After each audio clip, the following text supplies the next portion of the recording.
अस्सलाम वालेकुम and welcome back to my channel. कैसे हैं आप सब? उम्मीद है कि आप सब खैरियत से होंगे। हाँ जी, हाँ, आज जो है वो टॉपिक बहुत इम्पोर्टेंट है। आप लोगों की बहुत रिक्वेस्ट आ रही थी, सो आज मैं आपके साथ जिस टॉपिक पे बात करूंगी वो है how to organise your life following very tiny habits.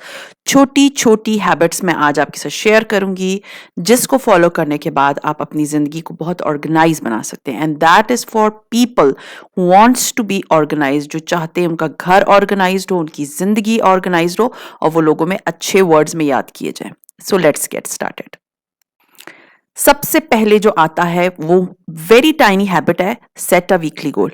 उसमें आपने क्या करना है, हार्डली आपको एक आध मिनट लगेगा, 2 मिनट लगेंगे। आपने अपना प्रॉपर एक गोल वाला लिस्ट बना लेनी है कि इस एक हफ्ते में मैंने क्या क्या करना है, मुझे कौन कौन से अपने इंपॉर्टेंट काम करने हैं। वो कुछ भी हो सकते हैं, पीटीएम हो सकता है, बच्चों के स्कूल में जाके टीचर से बात हो सकती है, अपने घर की सफाई हो सकती है, अपने किचन को ऑर्गेनाइज करना हो सकता है, अपनी कबर्ड को ऑर्गेनाइज करना हो सकता है। सो ये आपने पूरे हफ्ते का एक पूरी लिस्ट बना लेनी है कि आपने इस पूरे हफ्ते में अपने कौन कौन से काम करने हैं। वीक के बाद आता है प्लान योर डे। अब उन कामों को आपने डिवाइड कर देना है इनटू 7 डेज और उसके बाद उसको प्रॉपरली लिख लेना है। मेन एक एक काम एक एक दिन रख लेना है और बाकी जो छोटे मोटे काम होते हैं उनको बीच में सारे डाल देना कि आपको एक दिन में आपने क्या क्या काम करने हैं, ताकि आपको नेक्स्ट मॉर्निंग पता हो कि आज मैंने खाना क्या पकाना है। आधा दिन तो इसी में पूछने में गुजर जाता है क्या पकाएं, पहले एक अम्मी से घंटा कॉल पे बात होती है कि जी आज आपने क्या पकाया था तो मुझे बता दें। तो जब आप अपना मील प्लान या पूरा डे का प्लान बना लेंगे तो आपको हर चीज क्लियर होगी कि मैंने कल क्या करना है, परसों क्या करना है और वीकेंड पे क्या करना है। तो अपना वीक प्लान करने के बाद अपना डे प्लान करें। अच्छा, ये सब कर लिया, उसके बाद आपने keep an achievable to do list. ये नहीं है कि आपने इतने बड़े बड़े काम के लिए एक हफ्ते में 5 किलो कम कर लूंगी, जो कि इम्पॉसिबल है ना। वो काम करने हैं जो कि आपको लगता है कि आप एक हफ्ते के अंदर या एक दिन के अंदर कर सकते हैं। तो वो जो जो भी टू डू लिस्ट आप बनाएंगी उसको रियलिस्टिक होना चाहिए, वो फिक्शनल नहीं होना चाहिए कि आज मैं 10 जो है वो 1000 स्टेप्स चल लूंगी, जो कि आप अपने बेड से भी नहीं उठती, या अपने एक मैं मजाक कर रही हूँ, एक नॉर्मल बात बता रही हूँ कि आप अपने सोफे से नहीं उठते हैं, अपने घर के अंदर ही वॉक करते हो, तो 10,000 स्टेप लेना इट्स वेरी डिफिकल्ट थिंग। तो रियलिस्टिक गोल्स रखें कि मैंने ये चीज करनी है, 2000 स्टेप से स्टार्ट करना है, घर की छोटे कॉर्नर को साफ करना है। तो रियलिस्टिक गोल्स रखें। और जब आप अब काम करने वाले हैं तो उसमें सबसे पहले क्या करना है, इंपॉर्टेंट थिंग्स, ठीक है ना। तो वो कुछ भी हो सकता है, जैसे अब खाना कैसे पकाएंगे जब तक आपके पास ग्रोसरी नहीं होगी, या अगर आपने कमरा सही करना है, कोई भी कॉर्नर किया हुआ है, तो सबसे पहले आप वो काम करें जो आपको लगता है बाकी सारे काम थोड़े पेंडिंग रह सकते हैं, ये काम मुझे सबसे पहले करना है। तो सबसे पहले जो है ना, आपने जो टू डू लिस्ट में सबसे इंपॉर्टेंट चीज है उसको अलग अंडरलाइन करना है और उस काम से अपने काम को स्टार्ट करना है, ताकि आपका घर और आपकी लाइफ और आप खुद ऑर्गेनाइज्ड रहें। अच्छा जी, then it is very important, do only one thing at a time. ये नहीं है कि आप खाना भी पका रही हैं, इधर सफाइयां कर रही हैं, उधर खिलारा खोला हुआ है कपड़ों का, नहीं। एक काम एक दफा में करें, एक मींस एक साइड पे रह के उस काम को करें, अच्छा करें, सुथरा करें। मतलब अगर आप किचन में इस वक्त कुकिंग कर रही है ना, तो बी विद द किचन। ऐसा ना हो आपने किचन में कुकिंग चढ़ाई हुई है, खाना को पकाया हुआ है, इधर आप वैक्यूम कर रही हैं, एंड बिलीव मी आप वैक्यूम करते हुए भूल गई तो वो खाना जल जाएगा और इधर आपकी वैक्यूमिंग पे रह जाएगी। सो अपने खाना पकाने को टाइम दें। मल्टीटास्किंग कभी कभी क्या मोस्टली जो है इतनी कामयाब नहीं होती। एक काम एक वक्त में करें, सुथरा करें, अच्छा करें, खाना जाके पकाएं, फिर आए अपनी वैक्यूम करने के लिए, थोड़ा सा बीच में ब्रेक जरूर लिया करें, never forget that. So it is very important कि आप एक वक्त में एक खाना पकाते हुए एक कॉलों पे भी बना मत लगा करें, that is very wrong thing. So एक वक्त में सिर्फ एक काम। ऑर्गेनाइज रहने के लिए ना ये बहुत इंपॉर्टेंट पॉइंट है, डोंट हेजिटेट टू से नो।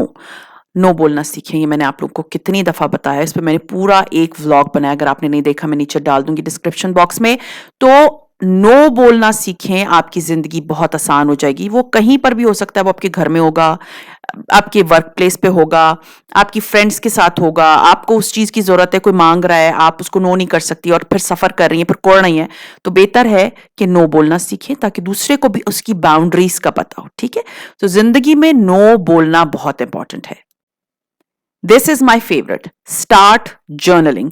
जब आप अपनी पूरी की पूरी रात को काम किए हुए उसको क्रॉस कर रहे होते हैं ना कि ये किया है, तो इतनी सेटिस्फेक्शन मिलती है। बिलीव मी, मैं रात को ही अगले दिन की पूरी लिस्ट बनाती हूँ और उसी रात को नेक्स्ट रात को बैठ के उसको कट कर देती हूँ। तो उससे क्या होता है कि मुझे पता होता है कि मैंने कितने अच्छे अच्छे सारे काम अपने कर लिए।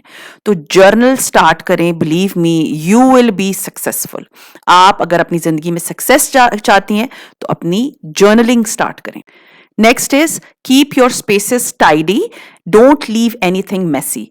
आप अगर डाइनिंग टेबल से उठ के जा रही हैं तो उधर कप मत छोड़ दें, ग्लास मत छोड़ दें, उठा के ले जाएं। फौरन फौरन फौरन चीजों को किया करें। कमरे में अगर कोई चीज फैली हुई है, मेरी आदत है मैं उठ रही होती हूँ ना तो मैं देखती हूँ कि कोई चीज तो नहीं फैली हुई, तो मैं उठा के उसको ले जाती हूँ। उसको ये आदत मैंने आप लोगों के साथ अपनी 1 मिनट वाली हैबिट्स में भी शेयर किया था। तो ट्राई किया करें कि जैसे ही आप कोई काम कर रहे थे, कमरा छोड़ के जा रहे थे, तो जगह को साफ करना शुरू कर दें।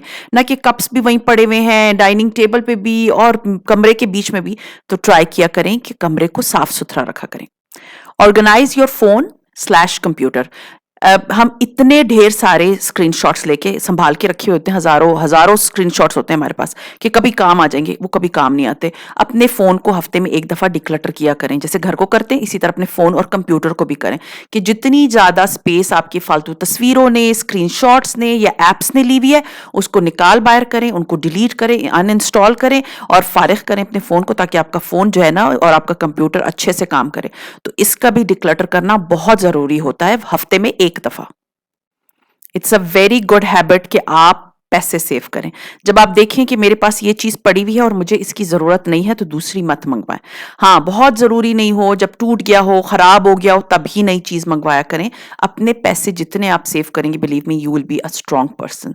अगर आपके बैंक अकाउंट में एक सॉलिड अमाउंट पड़ी हुई है ना, तो वो आप ही को स्ट्रांग बनाएगी, किसी और को नहीं। तो ट्राई करें कि पैसों को सेव करें। पैसे बहुत जरूरी चीज है अपनी अच्छी जिंदगी गुजारने के लिए। तो पैसों को बचा के रखना, पैसों को संभाल के रखना, फालतू पैसे खर्च ना करना, एक्स्ट्रा पैसे ना लुटाना, इट्स अ गुड हैबिट जिस पे मैं कहती हूँ कि आपको जो है ना रिवॉर्ड मिलेगा कि अगर आप अपने पैसों को सेव करें। तो ट्राई करें कि पैसों को बचा के रखें, बचत करें। Next very important is pay bill online, set a date to pay your bills. आपको पता होना चाहिए कि आपके बिल्स किस तारीख को आते हैं। मोस्टली ये काम हस्बैंड्स करते हैं, मेरे हस्बैंड करते हैं। उनको पता होता है किस डेट पे बिल आता है और वो ऑनलाइन पे करते हैं बकौल उनके कि अब वो जमाना नहीं है प्लास्टिक मनी। आप को पेट्रोल खर्च करके बैंकों में जाने की जरूरत नहीं होती। आप अपने बिलों का डेट आपको पता होना चाहिए किस दिन को आते हैं और कौन सी तारीख आखिरी होती है। आप अपने बिलों को टाइम पे करें ताकि आपकी जिंदगी ऑर्गेनाइज रहे, ना कि आखिरी डेट पे भाग रहे हो कि बिल पे करना है। Next very important, value your time and priorities. ये बात मैंने आपको बहुत दफा बताई है कि टाइम इज मनी। जब आप अपने वक्त की कदर करेंगे ना, तो वक्त आपकी कदर करेगा। अगर आप अपना वक्त वेस्ट करेंगे ना, तो वक्त आपकी कदर नहीं करेगा, आप ही सफर करेंगे। तो अपने टाइम को और अपनी प्रायोरिटीज को ना, सबसे इंपॉर्टेंट चीज, प्रायोरिटी आपकी ये नहीं है कि जी आज आपने जाके अपनी जो है वो खाला के घर में भी पूरा दिन गुजार के वेस्ट कर दिया आपने। ये बहुत से मैंने देखा लोगों की आदत होती है। तो अपने टाइम को प्रायोरिटाइज करें, उसको वेस्ट मत होने दें और अपने आप को थकने मत दें। कोशिश करें कि अपने टाइम को और अपनी प्रायोरिटीज को ना अलग अलग करके रखें। Next very important is take breaks. जब आप काम कर रहे होते हैं, मैंने आपको बताया जब मैं काम कर रही हूँ, जैसे अब मैंने टीवी ट्रॉली को सही करना है ना, तो फिर उसके बाद मैं एक 10 मिनट की ब्रेक लूंगी। अगर मैंने खाना बना लिया तो मैं एक 20 मिनट की ब्रेक लूंगी। मैं मुसलसल काम नहीं करती। इसी तरह जिंदगी में जब आप पूरा साल काम कर रहे होते हैं ना, तो बीच में ब्रेक ले लिया करें। आप अगर 4 दिन के लिए भी अपने घर से दूर कहीं चले जाएं, किसी वेकेशंस पे चले जाएं, थोड़े बहुत पैसे बचा लें, अपने बच्चों पे वो पैसे खर्च कर दें, उनको वो वेकेशंस दिला दें, तो बिलीव मी आपकी जिंदगी ना रिफ्रेश हो जाती है। सो ये बात हमेशा याद रखें कि छोटे छोटे ब्रेक जरूर लिया करें लाइफ में, ताकि आपकी जिंदगी में ना जो एक थकावट होती है ना, वो खत्म हो जाए। इसी तरह दिन में भी ब्रेक्स दिया करें और अपनी लाइफ में भी ब्रेक्स पैदा किया करें। Next is keep a tidy work space. अब जैसे मैं काम करती हूँ अपने डाइनिंग टेबल पे, या समटाइम्स मैं अपने वर्क स्टेशन पे काम कर रही होती हूँ, जहाँ पर मेरे बेडरूम में जो मेरा वर्क स्टेशन है, तो मैं कोशिश करती हूँ कि जैसे ही मेरी एडिटिंग कंप्लीट होती है, because this is my work, मैं उसको फौरन फौरन वाइंड अप करती हूँ, अपना लैपटॉप बंद करती हूँ, अपनी सराउंडिंग की चीज़ें वगैरह साफ कर लेती हूँ और उसको क्लीन कर देती हूँ। Same is the case with my kitchen. जब मैं किचन में काम कर रही होती हूँ ना, तो मेरी कोशिश होती है कि जो जो डिशेस गंदी हो रही हैं उनको मैं टाइमली जगहों पे रखना शुरू कर दूं, या मैं वेट करती हूँ, लाइक माई मेड कम्स, वो आती है, वो साफ करती है, और मैं कोशिश करती हूँ, मेरी मेड्स क्योंकि 2 दफा दिन में आती है, तो दोपहर तक वो सारे बर्तन सब गंदे जो होते हैं ना वो साफ कर लेती है, ताकि बाद में जो है ना मुझे प्रॉब्लम ना फेस करनी पड़े कि जी रात तक वो बर्तन पड़े में। हार्डली 2-4 प्लेटें होती हैं तो वो हम थोड़ी बहुत साफ कर लेते हैं, थोड़ी बहुत छोड़ देते हैं। सो मेरी कोशिश होती है कि वर्क स्पेस को जो है ना मैं क्लीन रखूं। Next very important is make time for hobbies. हमारी ना बहुत से लोगों को मैंने देखा उनकी जिंदगी में कोई हॉबीज नहीं होती। उनकी जिंदगी में हॉबी क्या होती है? Calling and talking and going to neighbours house, means 2-2 3-3 घंटे नेबर्स के घरों में गुजार देना। आई नो आप लोग कहेंगे कि ये बहुत आप फ्रेश फील करते हैं, बट मेरा नहीं ख्याल कि इतना फ्रेश फील करने वाली चीज है ये। हॉबीज वो होती हैं जो कि आप खुद अपने माइंड को रिलैक्स करने के लिए बना सकते हैं। किसी से जाके गप्पे मार के इधर उधर की 2-4 बुराइयां करके ना कुछ भी हासिल नहीं होता। तो हॉबीज में आप अपने घर को डेकोरेट कर सकते हैं, हॉबीज में आप क्रोशे का काम कर सकते हैं, हॉबी में आप ऊन का जैसे निटिंग कर सकते हैं, हॉबीज में आप बेकिंग कर सकते हैं। ये ऐसी हॉबीज हैं जो कि आपको मेंटली रिलैक्स करती हैं। बेकिंग इज समथिंग जो कि मेरी फेवरेट हॉबी है, क्योंकि जब भी मैं अपसेट होती हूँ और डिप्रेस्ड होती हूँ तो मैं बेकिंग करती हूँ और मेरा माइंड रिलैक्स होता है। तो ये बहुत जरूरी है आपकी सेहत के लिए। Make a decluttering to do list. इतनी इंपॉर्टेंट पॉइंट है, इतना इंपॉर्टेंट कि मैं आपको क्या बताऊं। देखिए, टू डू लिस्ट हम बनाते हैं लेकिन हम डिक्लटर का टू डू लिस्ट नहीं बनाते। मैं आपको पहले भी बता चुकी हूं कि मेरी कोशिश होती है कि मैं दिन में 1 से 2 चीज को जरूर डिक्लटर करूं, क्योंकि हम अपने घर में ना खिलारा तभी मचा हुआ होता है जब हम उन चीजों को किसी को दे नहीं देते। हम खिलारे सिर्फ जमा करते रहते हैं। तो कोशिश करें कि दिन में 1 आध चीज निकाल के किसी को दे दें, ताकि जब वो कि जिस चीज को 6 महीने आपने नहीं यूज किया ना या हाथ भी नहीं लगाया, वो चीज आप कभी भी नहीं यूज करेंगे। तो अपने घर को ऑर्गेनाइज रखने के लिए, अपनी लाइफ को ऑर्गेनाइज रखने के लिए, अपने बच्चों को ऑर्गेनाइज रखने के लिए उनको भी ये हॉबी दें कि जी अपने कमरे को, अपनी जगह को डिक्लटर करो। जब आप डिक्लटर करेंगे तभी आपका घर ऑर्गेनाइज्ड लगेगा, वरना बहुत मैसी होगा। Next is very important, have a home for everything. हर चीज के लिए जगह होनी चाहिए। आपका घर तभी साफ सुथरा लगेगा जब आपके घर में हर चीज के लिए एक मखसूस जगह होगी। आप खरीद खरीद के लाके सिर्फ अपने घर में खिलारा नहीं मचा सकते। आप हर चीज को जब लेकर आए तो आपको पता होगी कि ये चीज जो मैं लेकर आ रही हूं तो इसकी जगह क्या है। 5 तौलिए खरीद लिए लेकिन बाथरूम सिर्फ 2 हैं, तो जब 3 तौलिए वो कहाँ रखेंगी आप? तो आपको ये पता होना चाहिए कि अगर मैं ये एक्स्ट्रा स्टॉक में बल्क में सेल को देख के ले आई हूं तो इनको रखने के लिए मेरे घर में जगह है। हर चीज को अगर आप चाहते हैं कि आपका घर और आपकी लाइफ ऑर्गेनाइज्ड हो, हर चीज की जगह होनी चाहिए। चाबियां ला के ड्रेसिंग टेबल पे नहीं फेंक दी, उसकी अलग जगह रखें।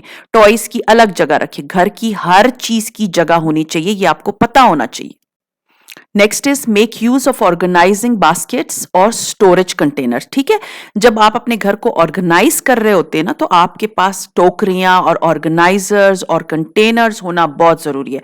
आपने देखा था मैंने अपनी फ्रिज के लिए जो है बहुत से ऑर्गेनाइजर लिए थे। किसी ने मुझे टेक्स्ट करके मैसेज किया था, कमेंट, कि जी इनके बगैर भी घर चल जाता है। लेकिन आप मुझे एक बात बताएं कि जब आपने एक चीज ली और जो आपकी सालों चलेगी, 10 15 20 हजार साल कहीं नहीं गए, अगर आप उसको तरीके से इस्तेमाल करें तो वो फ्रिज के में पड़ी हुई जो चीज है वो खुली हुई कोने में पड़ी हुई अच्छी लगेगी या एक ऑर्गेनाइजर के अंदर पड़ी हुई अच्छी लगेगी?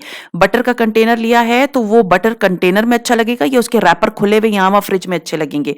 इसी तरह बात कर रही हूं मैं अपने किचन के जो कैबिनेट्स होती हैं, जब आपकी ऑर्गेनाइजर में चीज या कंटेनर्स में चीज पड़ी होती है वो ज्यादा अच्छी लगेगी या थैलियों में लाई हुई चीज अच्छी लगेगी? तो आप लोग इस पे कमेंट जरूर करें कि किसी ने जब ये मुझे कहा था कि जी इसके बगैर भी गुजारा हो जाता है, तो वो फिर बहुत बहुत ही एक्सट्रीम पे डिसऑर्गेनाइज्ड पर्सन होगा जो मुझे इस तरह बोल रहा था कि जी इन ऑर्गेनाइजर्स के बगैर भी घर में गुजारा होता है। मैं एक्स्ट्रा चीज नहीं खरीदती, मुझे होता है कि मेरा घर ऑर्गेनाइज्ड हो, क्योंकि जब घर औरत का ऑर्गेनाइज्ड होता है ना तो वो सिर्फ अपने आप को खूबसूरत बना के रखना नहीं होता, आपने अपने घर को भी प्यारा बना के रखना होता है। फॉर दैट आपको अपने घर को ऑर्गेनाइज करना इज मस्ट। तो अपने घर के लिए छोटे छोटे ऑर्गेनाइजर्स लें ताकि आपका घर और आपका किचन जो है ना वो प्यारा लगे, ऑर्गेनाइज लगे, आप एक सुगड़ खातून लगे। Next very important is prepare a meal plan. मैंने इस पे बहुत 2 वीडियोस बनाई है, ठीक है, एक मील प्रेप पे और उसके अलावा एक किस तरह से आप चीजों को स्टोर कर सकते हैं। तो इतनी आसानी हो जाती है ना जब आप इस तरह से चीजों को स्टोर करके रखते हैं या मील प्लान बनाते हैं कि अगले पूरे हफ्ते या पूरे महीने आपने क्या क्या खाना है, कौन कौन सी ग्रोसरी आपके पास नहीं है, क्या क्या चीजें लेकर आने वाली है। उससे फायदा क्या होता है, आपका टाइम बचता है, ना कि डेली बेसिस पे आप परेशान हो कि क्या पकाना है। आपको पता है दाल गली हुई है, मेरा टाइम भी बच रहा है, मैंने सिर्फ मसाला तड़का बनाना है और उसको बना लेना है, पका लेना है, दैट्स इट। तो मील प्रैप करना बहुत जरूरी है। अब आगे रमजान आ रहा है, इंशाल्लाह ताला I will be sharing a lot of meal plans with you all and a lot of things जो कि आपकी रमजान में आसानी बना सकते हैं। तो meal planning is very very important. Next is set a day for grocery shopping. Grocery shopping के लिए ना मैंने आप लोगों के साथ शेयर किया था कि मैं कोशिश करती हूं कि मैं अगर ग्रोसरी लेकर आई हूं 2 वीक्स की तो मैं उसको चलाऊं 3 वीक्स, ठीक है ना, ताकि मेरी पैसों की भी बचत हो, मेरी टाइम की भी बचत हो, क्योंकि घर में कोई ना कोई चीज निकल आती है पकाने के लिए। तो शॉपिंग, ग्रोसरी शॉपिंग के लिए डेली डेली बाजारों में ना जाया करें, एक दिन मखसूस करें, मैंने इस दिन ग्रोसरी खरीदने जाना है, क्योंकि वो बहुत टाइम कंज्यूमिंग होता है। प्रॉपर लिस्ट बना के जाएं, मैंने उस पर भी वीडियो बनाई है। सारे जो टॉपिक्स मैं आपके साथ बता रही हूँ इनकी प्रॉपर बड़ी बड़ी वीडियोस भी बनी हुई है, उनकी मैं डिस्क्रिप्शन बॉक्स में उनके लिंक्स दे दूंगी ताकि आपको आसानी हो जाए। तो जो ग्रोसरी शॉपिंग है ये नहीं है कि हर, या अगर आपकी घर जगह नहीं है तो आप कर सकते हैं। मैं क्या करती हूँ कि मैं कंटेनर्स में रख लेती हूँ और फ्रीज कर देती हूँ बॉईल करके, तो मुझे बहुत ज्यादा टाइम भी नहीं लगता, बहुत ज्यादा जगह की भी जरूरत नहीं होती। तो ग्रोसरी पे टाइम मत वेस्ट किया करें, उसका एक दिन मखसूस कर लें या उसका कोई टाइम मखसूस कर लें, महीने का कोई एक दिन रख लें, ठीक है। सो खैर, ये जो जितने भी पॉइंट्स मैंने आपके साथ अभी शेयर किए हैं, होप आप लोगों को वो हेल्प आउट करेंगे अपनी लाइफ को ऑर्गेनाइज करने में, क्योंकि इतने मैसेजेस आते हैं ना। मैं बहुत सी ऑर्गेनाइजेशंस वाली वीडियोस शेयर कर चुकी हूं, लेकिन उसके बावजूद भी आते हैं, तो मुझे था मैं छोटे छोटे टाइनी हैबिट्स आप लोगों से शेयर करूं, ताकि अगर ये टाइनी हैबिट्स आप अपनी जिंदगी में इंप्लीमेंट करेंगे तो आपकी जिंदगी बड़े सुख में रहेगी। सो खैर, ये था मेरा आज का व्लॉग। उम्मीद है पसंद आया होगा, पसंद आता है तो लाइक कीजिए, सब्सक्राइब कीजिए एंड शेयर कीजिए with your friends and family, and see you इंशाल्लाह ताला in my next vlog. Till then अपना बहुत ख्याल रखिए, दुआ में याद रखिएगा। टेक केयर एंड अल्लाह हाफिज।